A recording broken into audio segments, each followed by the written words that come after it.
All right, everybody, we're going to go ahead and get started. Good evening. For those, thank you. I'm sorry, I didn't mean to cut you off. Good evening. Thank you. And happy spring. I can't say warm spring. I don't know when the spring is coming, but happy spring nonetheless.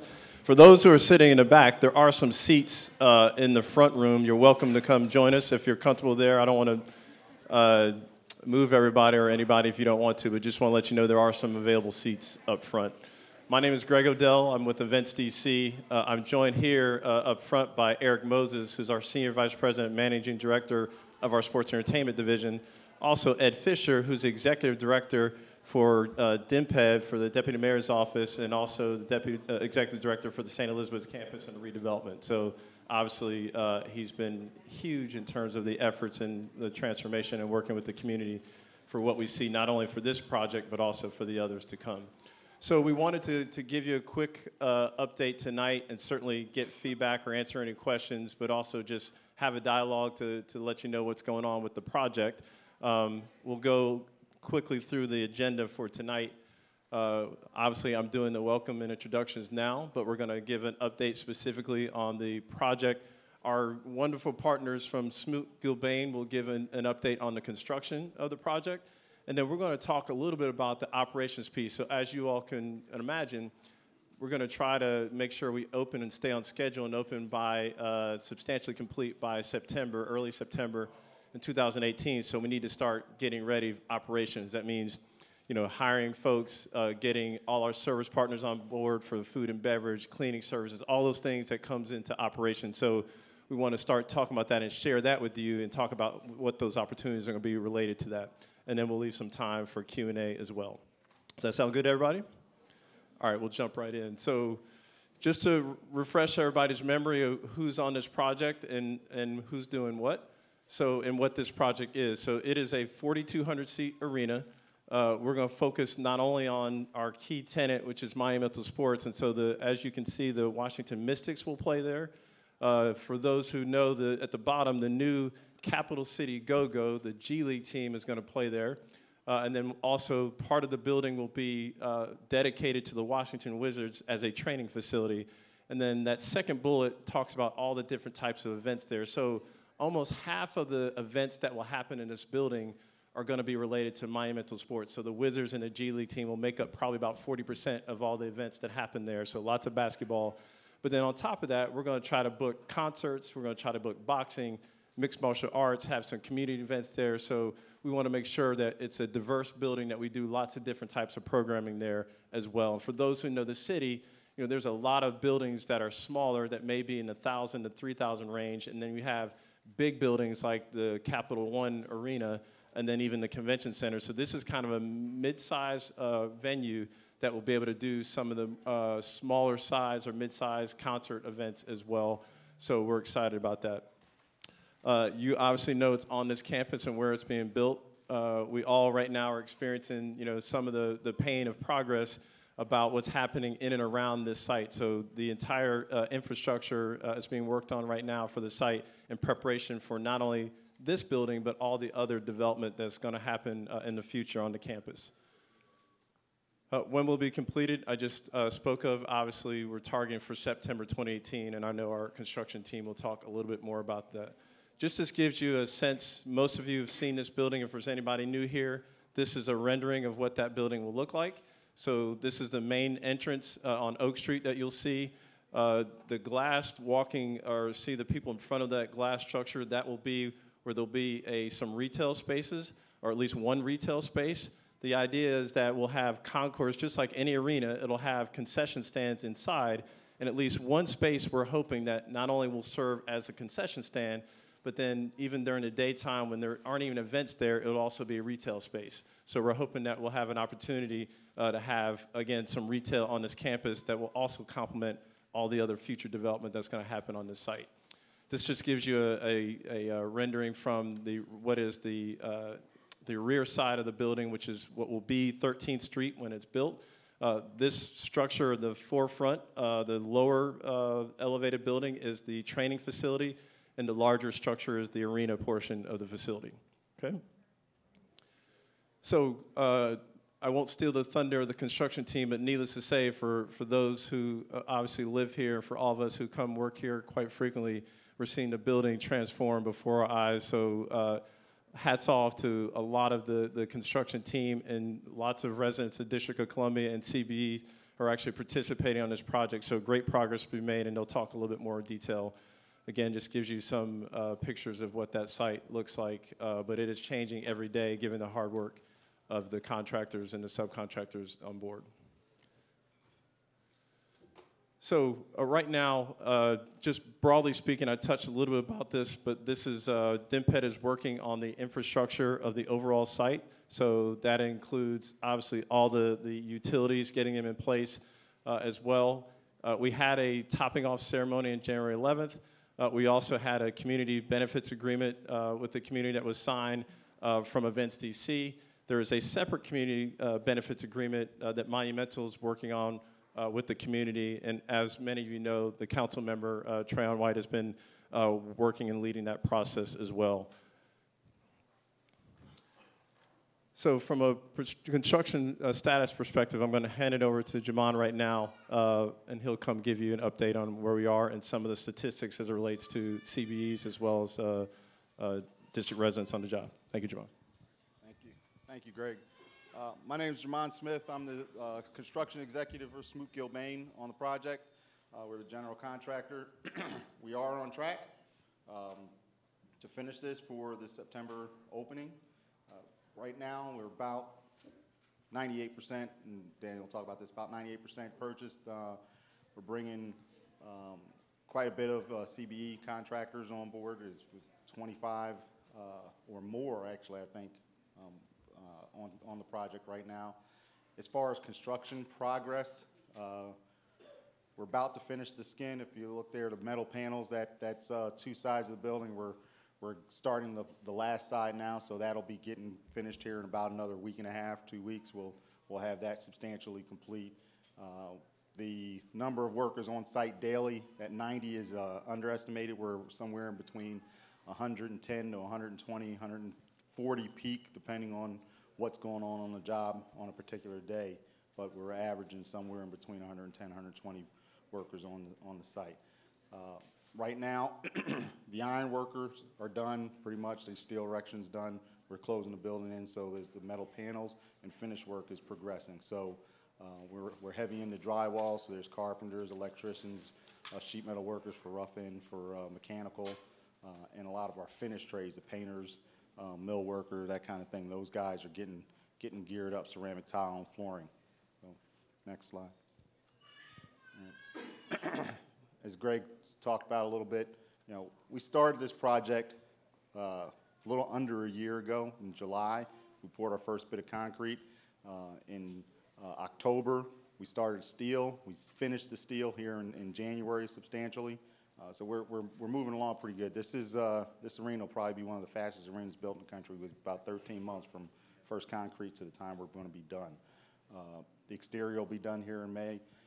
Most of the jobs on the trades, as I noted before, at this point are mostly finished trades, dumpsters, those kind of things are happening, and we are on target to finish.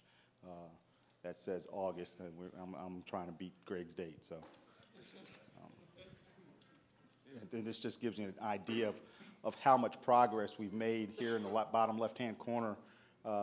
In December, we weren't even closed in. We didn't have masonry started, and the steel was not complete. And you look at where we are just a couple of weeks ago. Buildings closed in on the training facility side, just about closed in on the arena side. And you can't see interior pictures, but on the training side, we are painting. We're putting up ceiling grid. We're starting flooring. So we're cranking right along. Okay, I'm going to turn it over to Daniel, who can talk about participation. Thank you, Jamon. My name is Daniel Blaze. I'm one of the senior project managers on the project with the Smoot-Gilbane team. Here to talk about a little bit about how we're doing with our CBE and small business participation on the project. As you can see, we've got about 66% of 2/3 of the contract is being built by Washington, D.C. based businesses. That's 2/3 of the money being spent on this project are going right back into the community, into DC, to be built and spent by DC workers, which I think is a pretty great thing that, you know, we're not using Virginia and Maryland businesses to build it, but we're keeping that money right here at home. So drilling down even more, we had a goal of 10% of the job, just over $6 million worth of subcontracts will be spent right here in Ward 7 and 8. We exceeded that by about a third, by about 30%, up to almost $10 million is being done by Ward 7 and Ward 8 businesses. And we'll talk a little bit more about them a little later. And this project isn't just about building an arena. It's not just about bringing these kinds of projects to this community. It's also about building opportunity. We're working diligently with our small businesses, with our CBEs, to capture that opportunity. We've had subcontractors on the project who may have had a job that didn't go so well previously. And so, you know, like anyone applying for a job, some history like that or reference like that can carry with you and prevent you from getting the next job. And so we recognize that. We recognize that there's extenuating circumstances that can impede success on a project. But we work with those contractors, give them a second chance, and help them to improve their management skills, provide training and opportunities so that they can be successful on the project. And we're happy to report that we're doing that now when we're being successful in doing that. We're providing training, like I said. We're partnering with Events CC to ensure strong cash flow with our small partners. I mean, cash flow is the lifeblood of our small businesses. They gonna make payroll if they don't get paid. And the standard process in construction is to submit a monthly payment requisition. To get paid every month for a sub, for a small business, that's a tough pill to swallow. So we work with Events CC, our partners, to make sure that we can do that twice a month instead of once a month, so that we keep that steady cash flow going into our small business partners. These are some of our Ward 7 and 8 CBEs who are working with on the project that make up that almost $10 million worth of subcontracts and vendors. I want to shout out to MLK Deli back there, who's also catered this event. They've been doing well for us on the project. Whenever we have a meeting or something, or have an event that requires something tasty, we can reach out to them.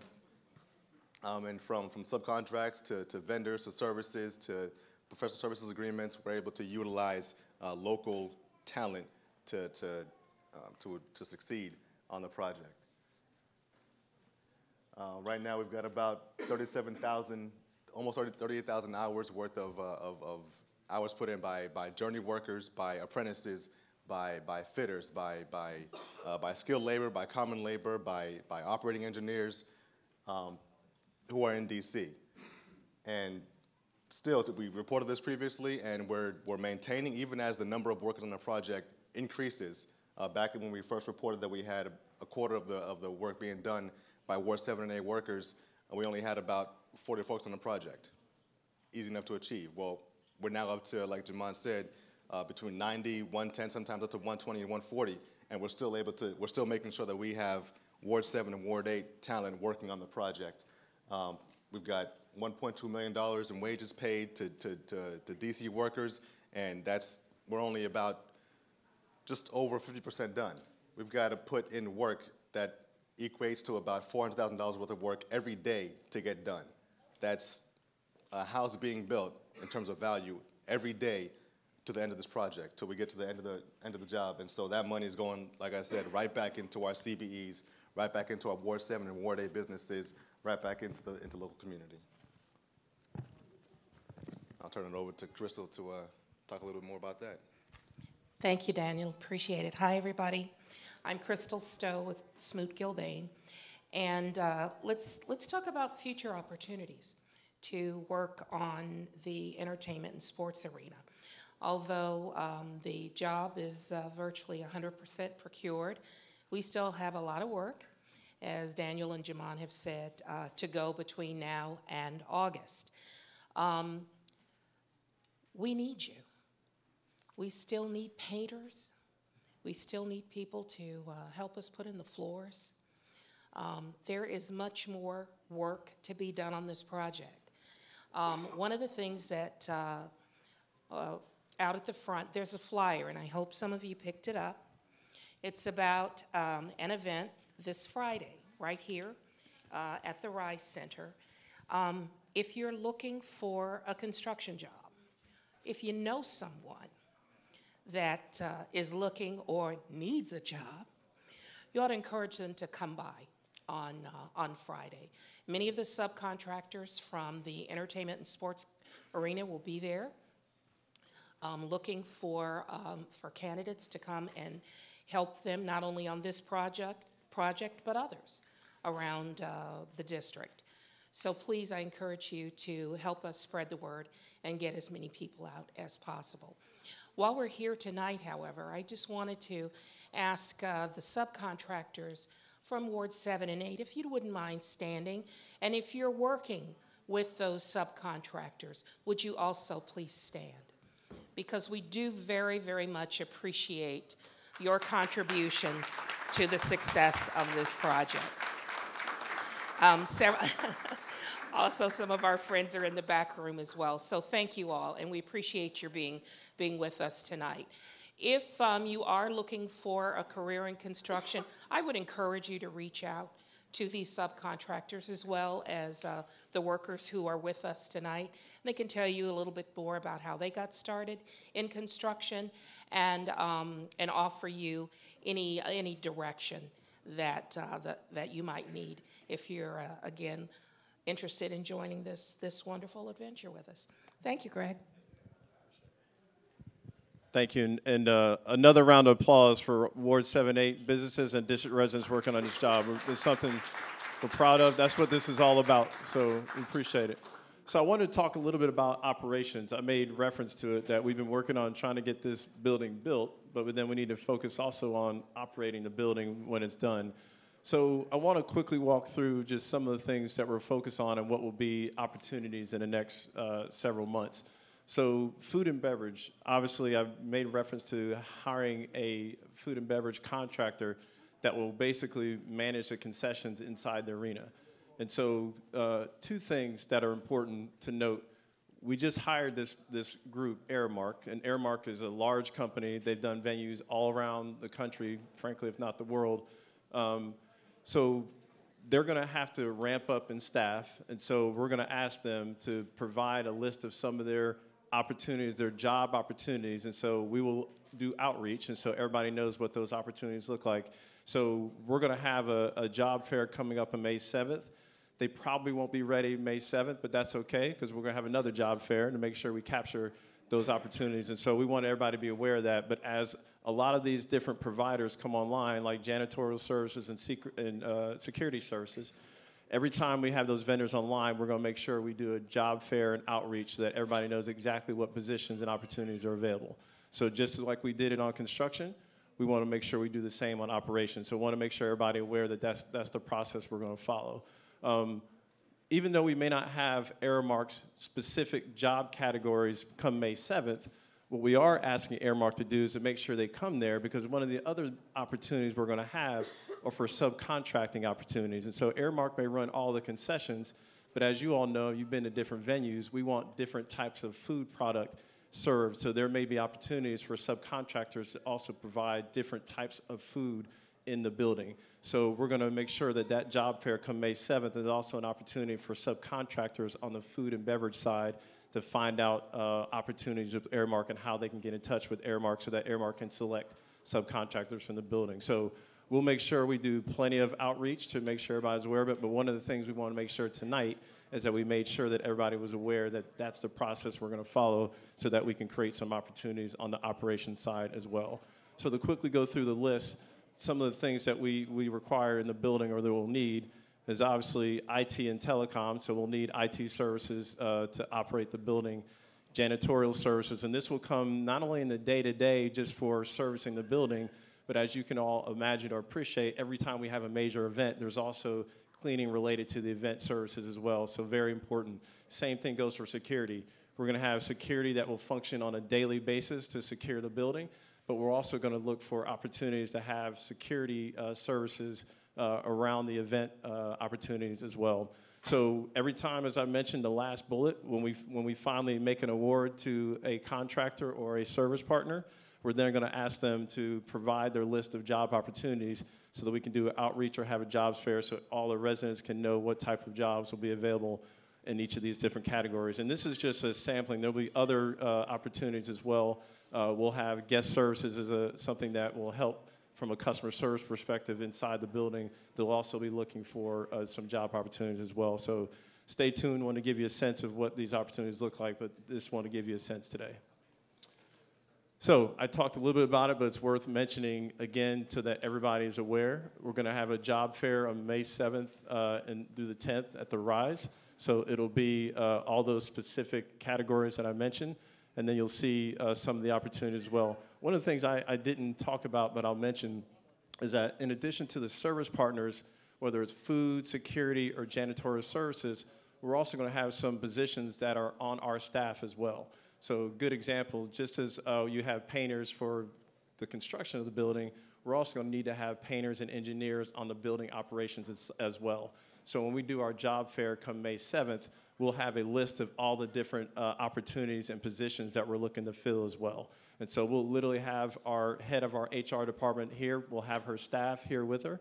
And so we will give people lots of information about these job categories and descriptions so that people can apply, ask lots of questions, and find out more about each of the job opportunities. So again, very important that we make sure we ramp up, but we make sure everybody's aware of the opportunities that we'll have on the operations side as well.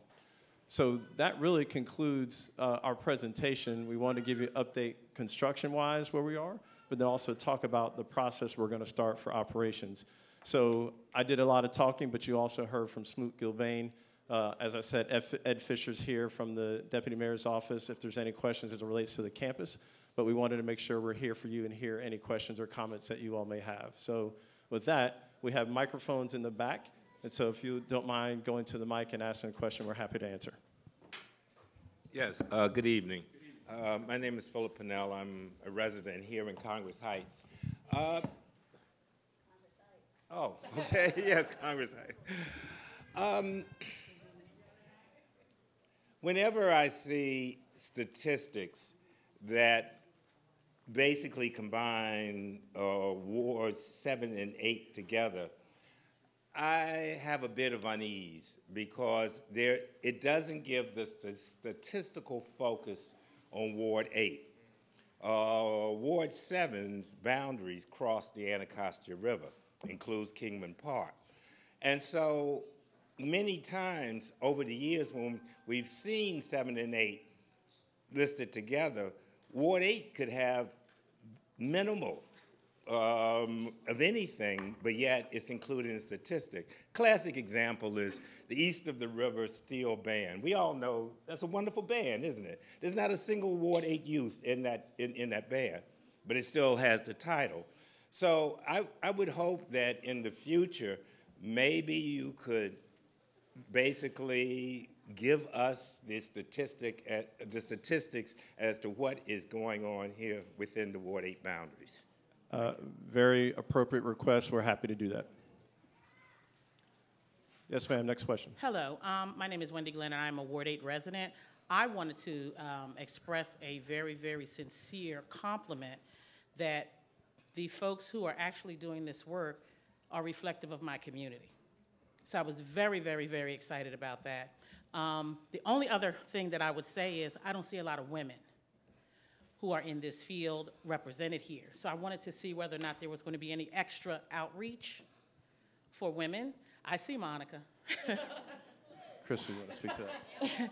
No, not as workers, because I know women will do that job. I mean, as contracted staff, as those who are coming forward to have their own CDEs and things of that nature. I wanted to see a little bit more women, but I find it amazing and a grand compliment to you all that this reflects my community. Thank you. Thank you. Appreciate that. I did want to, there were a couple of folks, women that are associated with the construction that are, come on ladies, come on now. Don't be shy. You guys are with Calcruth, right? Yes, Calcruth. These are two ladies who are with a roofing company. Two female roofers. And our job site generally is quite diverse.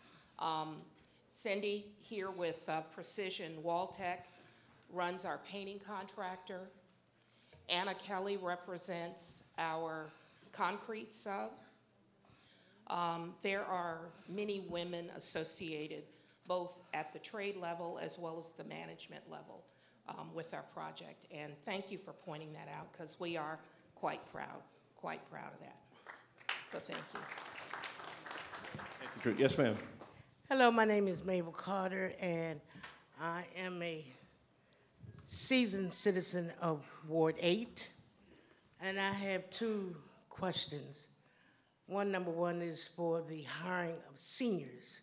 I think we've spoken to this many times, and I'm not pleased with the responses that I get. Also in our community, I wanted to know if you're working with behavior health. There are persons who are disabled, but they are able to work. And I was wondering if there are any programs or anyone that they could speak to assist them in this area. We can't just because you don't look like someone or you don't walk like someone, that does not mean that you're not qualified. So those are my two concerns. Thank you for the questions, and those are excellent points. I will say on the first with the seniors, we've had quite some success in our program, particularly at the convention center, where we have an ambassadors program, where we've had great opportunities and work specifically with seniors. So the fact that you raise it reminds me that we need to focus on that now as part of this hiring process and make sure we address that. For the behavioral health piece, I won't even sugarcoat it. It's something that we're not equipped to do as Events DC, but we can reach to Department of Employment Services to see what resources they have to help us with that. I think that would be wonderful because we do have people who are walking the streets who could be, if not every day, every other day, doing something meaningful in the community. Thank you for that. Okay, can I talk to you about the senior citizens? Yes, ma'am. On side, Yes, again? ma'am. Yes, ma'am. Thank you. All right. Hey, good evening. My name is Walter Diaz. I'm coming from Ward 1 with my little brother. We're excited about this venue overall because we love competitive gaming, and our research has led us to an understanding that there may be opportunities for competitive eSports gaming in this venue. And, you know, as Washington, D.C. residents, we're looking to possibly contribute and also find some success in that space. So I came here today interested in employment opportunities. I'm currently working at a concierge job, and I've done some retail work, but I'm just excited to see friends and other people from outside of Washington, D.C. come participate in these events. And we're just looking for employment opportunities, so we're hoping to find something like that. Okay. I appreciate the point of reference to eSports. Show of hands, who knows what eSports is? Oh, more than I thought. So I will tell you, probably 6 months ago, I didn't know what it was. But so eSports, for those who don't know, is probably one of the fastest growing sports. It is growing exponentially. So I give a lot of kudos to the young man for referencing it. You know, it is a professional sport where, you know, there are professional players now who are playing these video games competitively, and it requires a tremendous amount of skill, hand-eye coordination. What's interesting about it is that organically it has grown really online, and now it is becoming more the mainstream here domestically as live events. So, you know, we feel like as a destination for Washington, D.C., we want to get ahead of the curve and start to bring those type of events here. But to the young man's credit, what we also want to do is try to create an ecosystem for it. So it's not just about the games, but it's also about, you know, having people who may have jobs as a result of it. There's production that's related to it. There's broadcast, just like any other sport. And there's teams and management, the whole nine. So we're nowhere near there yet, but we think if we're focused on bringing these events here, then we'll create that infrastructure to create opportunities for that. So mostly what you'll see early on from us is trying to bring events and raise the profile of esports in Washington, and then we hope all those other opportunities will follow. So we encourage you to stay in touch with us. and we're happy to share with everybody not only the events, but other things we're doing for eSports as well. Thank you. We got somebody at the mic, if you don't mind, sir. If you got a question, yeah, if you go to the mic, if you don't mind. Yes, ma'am. Good evening. My name is Regina Pixley. I'm a Ward 8 resident. So I have a question and concern. Would the ex-offenders community be thought about or thought of for applying for some of these jobs? Because far too often they are all left out. Yes, so great question and point. So we worked at Events CC. We've already had experience working with Morca. So we certainly plan to do that for this opportunity as well. So we'll make sure we do that. Thank you. Thank you. Yes, sir. Hey, I'm with Saxon. I just want to ask a quick question. I want to know, like, once we done with the Ward 8 projects, where do we go from here? I'm not talking about me because I'm good with Saxon, but for the other workers, the projects that's not in Ward 8. Right. That's a good question. So I'm going to try to answer it anyway, even though it's probably outside of my lane a little bit. This has kind of been an ongoing concern for Washington, D.C. We find, and Smoot-Gilbane can probably speak to this better than I can, but we find that we have great opportunities for one job, and we try to find out what that pathway is for other subcontractors or district workers for other projects. And so that's something that the Department of Employment Services has tried to track and manage, but frankly, it's very hard to track district residents and also to even track opportunities. So there's a lot going on in Washington, D.C. I will say the one thing that is promising for this project, even in Ward 8, is that the gentleman to my left is also responsible for all the redevelopment of this campus. And so there's going to be other mixed-use projects and opportunities for construction and development that even will happen on this campus. And so we hope that we'll stay in touch for all the contractors we have, and we at least can do outreach and make everybody aware of those opportunities as they come online. So that was my best attempt to answer, even though as Events DC, it really isn't probably our role. But as a city, that's what they're going to try to do, and I know it's something that Ed and the deputy mayor are passionate about. All right, thank you. How you doing? My name is Willie Hill. Hello, sir. I'm also a Ward 8 resident, and as well as a small business owner. So I was wondering as to, if you're not a CBE company, can you still procure contracts with this particular project? You can. Yeah, I mean, right now, most of the job is already built, or already procured. So for this job, for all purposes, it's bought out. But on other district projects, they're not exclusive to CBE. There's other opportunities for non-CBEs as well. But we obviously want to focus on CBEs and district companies as well. Okay. Thank you.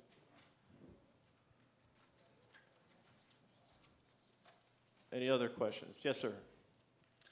Hi, my name is Eric McLean. I'm also a Ward 8 resident. My question is more about the programming once you guys are established. Are you looking to establish some sort of community advisory board that helps figure out programming to be involved in the space? Second question, is there any sort of RFP for local Ward 8 residents that would like to rent the entire center to pull off a festival or an event of their own making? I'll take the second one first. So the booking process doesn't necessarily go through an RFP. So we'll have both internal, or mostly internal staff, sales staff, that you can contact directly for any opportunities that you want to pursue. So that one, as a matter of course, we do for all our venues. We have sales staff, and if you're interested in a project, obviously there's a process you go through and an agreement that we negotiate, but you'll have an opportunity to bid or actually bring events to this venue. As it relates to the first one, you know, we have typically community advisory groups, and we have one now that helped us with the CBA first. From a program perspective, you know, generally the market dictates what type of programming we'll have. And so we've laid out that we're going to have a basketball venue, but, you know, for us, it's like any other venue for commercial rental use that we also need to operate the building. So those types of things that we think are marketable for this size venue are the ones that I talked about, other basketball, other amateur sports, other types of eSports as an example, and concerts and the like. We're open, obviously, to bringing other venues there, but we get contacted by promoters with different ideas and different types of programming all day long. And so it's not as if we're generally only limiting ourselves to any particular type, but if it makes sense and fits in the building and it's an appropriate use, then we're open to it. Thanks for your time. Okay, thank you. Yes, ma'am. Hi, my name is Sharon. I'm a musician in this area. Well, in DC, I live in Ward 4. So can you talk a little bit about, I would love to perform at one of the events. So can you talk a little bit about the entertainment piece? How are you all going to handle the live entertainment? Sure. So first, I think I overheard someone giving you a glowing recommendation already, so I'm looking forward to hearing you sing. So the events that work in this building, oh, she plays a saxophone. Oh, I didn't hear all of it then, now I know. Yeah, sorry, I was so caught up by the recommendation. But so, generally people are gonna come book the building. So, majority of the time we're not creating the event, or we're not the promoter. So a promoter will come, and a promoter is the one who lines up the talent and so forth. And so by extension of Events DC, what we do in some cases, we partner with folks. Like there's other opportunities where we support events like the Jazz Festival is a good example, where we might be able to put you in touch with somebody. But for this venue, generally when somebody books the building, as the gentleman had asked me the question, they're gonna come and they're gonna take the risk, and they're the ones that are gonna actually do the lineup and the entire thing. If there are opportunities where we do our own events and we have a community event or something like that, then we would love to certainly be in touch, and that we can help give people exposure and opportunities. But most times it's gonna be somebody renting the facility from us. Okay. Yes, ma'am. Good evening. My name is Diane Wilson. I'm a Ward 8 constituent. I am so glad you guys are here.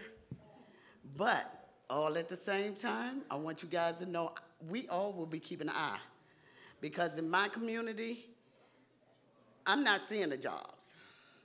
I walk the streets every day and I talk to these kings that's just hanging out that tell me, they're unable to get work. My sisters who really would like to work, and maybe due to some issues, are not able to procure work. I just want this to work for everybody. I'm just so tired of people coming in and spoon feeding us stuff to get us happy and then not see a change. So I'm really praying that, I am so praying that this will make a change in our community. So I want to tell you guys thank you, but know that all 4 of these eyes going to be looking. Okay? Thank you. Appreciate the comment, and we take to heart. I think, we are trying to put as much effort forward to do the outreach to give the people opportunities. I can't promise, I would never promise something I can't deliver, but we all have issues and challenges personally, and if there's opportunities even related or with those challenges, I hope that we can find opportunities for as many people as we can. The one thing I said at the beginning when we first started in this building, at the end of the day, it's a 100,000 square foot building. So even on the construction job, we're not talking thousands of people.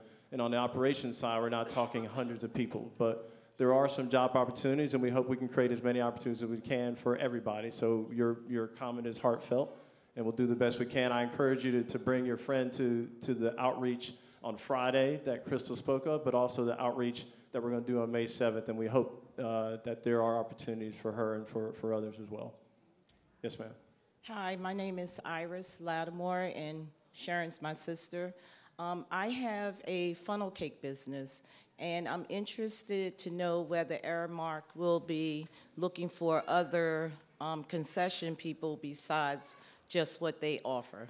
Yes, so the answer is definitely yes. And one of the things I mentioned in the slide is that on May 7th, what we want Aramark to do, ideally, and no fault of theirs, they're just getting on board. So ideally, I wanted them to have a job description of the positions they're going to hire in-house.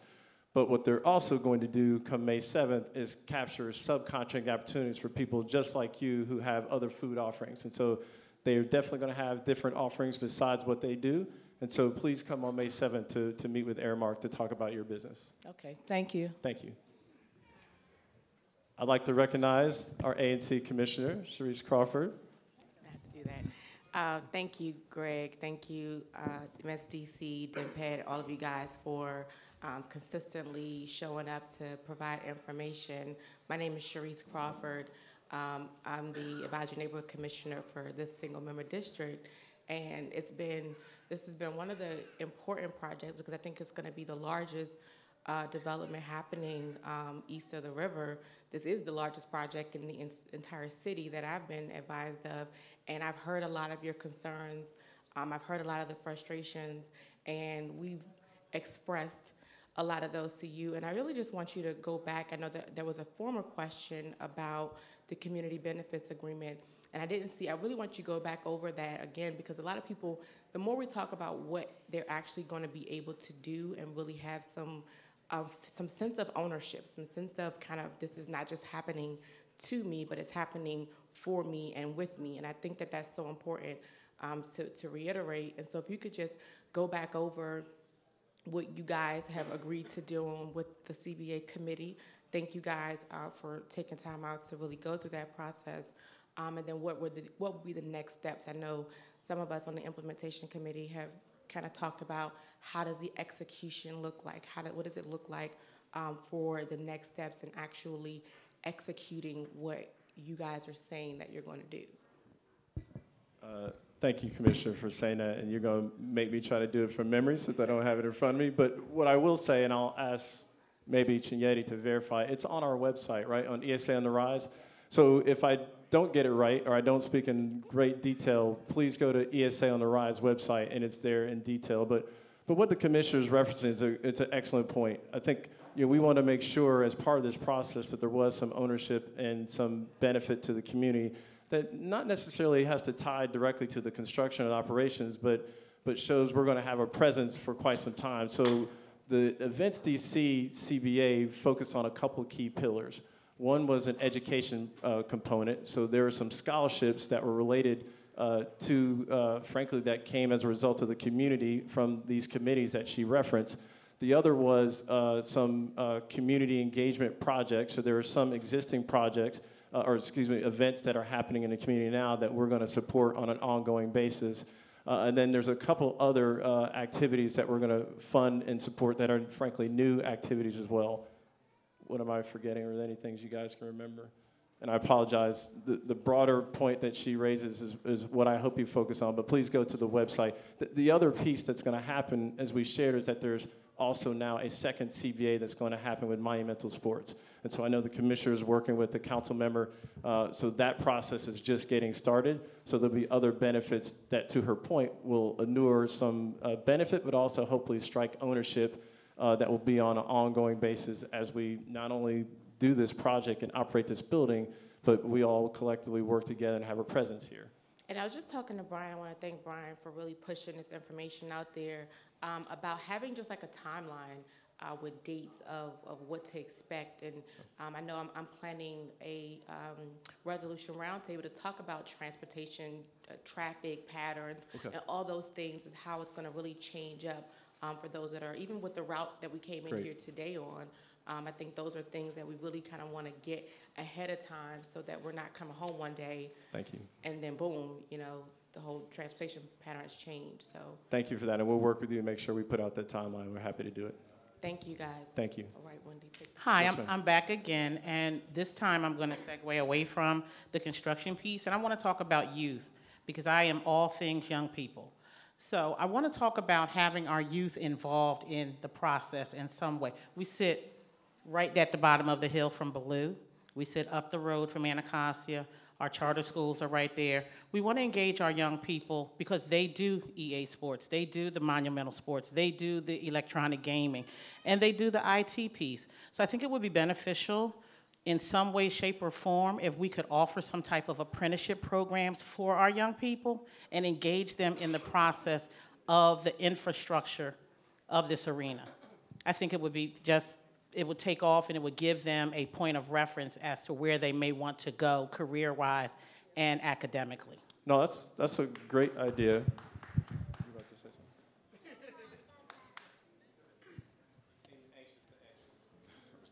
something? Thank you for the question. We have a pretty robust summer internship program at Events DC that gives young people an opportunity to kind of see what we do and how we do it.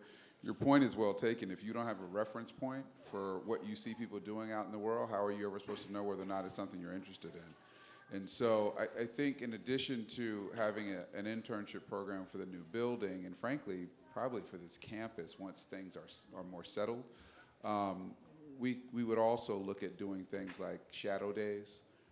We just did that with a couple of high schools where they send, a few people at a time to shadow 1 or 2 people on our staffs to see what their job is and how they do that job. So I think those kinds of programs, we would look to work with the CBA implementation committee and other constituencies in the ward to figure out the best way to go about that and have the best impact. But those things are imminently doable, and I think you have our commitment that we'll continue to look for opportunities to give young people exposure. I'll also follow up. One of the local construction trade associations has also reached out to try to set up a tour with the students at Ballou for this spring. So we're working on scheduling it right now. So hopefully sometime in May, we're going to bring them out to see the infrastructure project, and we can try to work with the ESA team and possibly get them down there as well. So we've definitely been in communication with Ballou. Right now, we're just trying to get it set up. Good evening. My name is Kiana Owens. I'm the Creative Director of Entertainment for the Washington Fusion. The Washington Fusion is a global mixed-gender basketball team, and it's comprised of players from both the NBA and the WNBA, as well as up-and-coming players from the area, people who've played from AM1 and other exhibition teams. We just wanted to introduce ourselves. This is the owner of the team, Mr. Derek Smith. He's the owner of the Washington Fusion. And we wanted to express our interest in working with Events DC, Monumental Sports, as well as the ESA in the future. We have been in contact with some of your sales department. And to also be a resource, I'm also a member of Ward 8. I have a background in entertainment business, sports management emphasis, as well as diversity supply. So I'm here if you need to utilize me. Fantastic. Thank you for the intro. We've heard about you, and we look forward to sitting down with you. Let me recognize our ANC, Mary Cutler, who's quietly sitting down to my left. Thank you for joining. Next person at the mic, anybody with any questions? Yes, this is yes. Okay, this is Miss Melissa Jackson. She's been our point person at Ballou Senior High School from the Ballou Library. And I really want to you mentioned that you're working on setting up a tour with the students there, and she has been phenomenal with getting access to all of our young people there and making sure that they have opportunities. And so I really wanted to introduce Ms. Melissa, and I want you to share with some of the programs you've done, and I want to be a part of that conversation with Ms. Wendy Mitchell. So Ms. Melissa, please share. It's okay. One of our teachers just shared with me that they already have that handle, so we are good. However, you can follow at Ballou Library on Instagram. We share some of the different things that are happening within our school and things that are going on within our community. But we look forward to any partnerships that you want to have. Thank you. Thank you for what you do. Appreciate it. So So we run a couple of them, like one right now we're going to have this summer. It'll run as well, but we'll probably set up something probably special as it relates to entertainment sports arena. So we'll make an announcement. Yep. Yes, and just like we make announcements also for some of those job fairs, we'll make sure we announce the intern program as well. So if there's not any other questions, we're going to be here for a while. So we came to actually answer questions and have some dialogue. So we get some more food. Enjoy, please, the wonderful food from MLK Deli. But come up and have a chat with us or any questions that we can be helpful. Thank you all. Have a good night. Stay warm in this spring weather.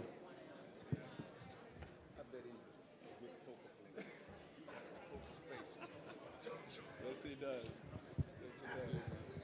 Mr. Pennell.